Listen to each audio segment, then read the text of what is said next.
Megastar Chiranjeevi Guinness book of రికార్డులో స్థానం సంపాదించారు. కేవలం నటనతోనే కాకుండా డాన్స్లతో సాంగ్స్ కు తగ్గట్టుగా స్టెప్పులు వేయడంలో ఆయన సంథింగ్ స్పెషల్. ఆయన స్టెప్పులు గిన్నెస్ బుక్ లో చోటు సంపాదించుకున్నాయి. చిన్నప్పటి నుంచే డాన్స్ అంటే ఎంతో ఇష్టమన్నారు చిరు. అసలు నటన కంటే ముందే డాన్స్ లో ప్రావీణ్యం తెచ్చుకున్నట్లు మెగాస్టార్ చిరు తెలిపారు.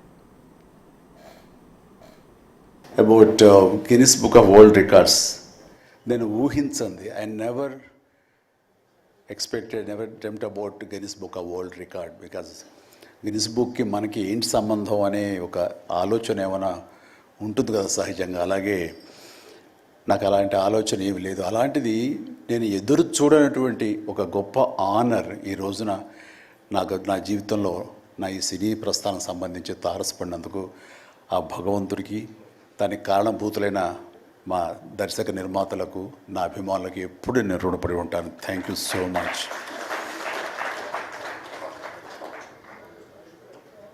నాకు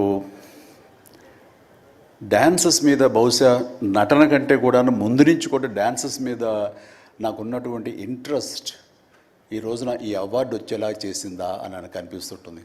ఎందుకంటే ముందు నటనకి శ్రీకారం చుట్టే కంటే ఓనమాలు దిద్దుకునే దానికంటే నేను ఫస్ట్ డ్యాన్స్కి నేను ఓనమాలు దిద్దానేమో అనిపిస్తుంటుంది.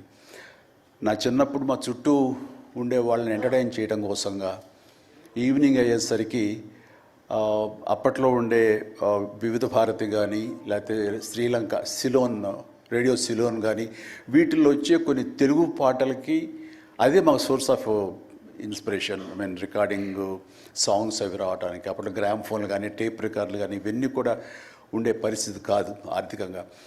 అలాంటి వారానికి ఒకసారి రేడియోలో ఎప్పుడు పాటలు వస్తాయా అని అందరూ ఎదురు చూసేవాళ్ళు. రాగానే శంకర్బాబుని పిలవండి, డ్యాన్స్ వేస్తాడు, మనల్ని అలరిస్తాడు అని వాళ్ళందరూ ఉత్సాహంగా ఉంటే వాళ్ళ ఉత్సాహానికి నేను మరింత ప్రోత్సాహంగా తీసుకుని దాన్ని డ్యాన్స్లు వేస్తుండేవాడిని. అట్లాగా అవి డ్యాన్సులు అంటారా, బాడీ కదలిక అంటారా ఏమో తెలియదు, ఒక ఎనర్జీగా అవి ప్రజెంట్ చేయటం అనేది ఒక్కడే తెలుసు నాకు. 7th class, 6th class, 8th class ఆ ప్రాంతంలో.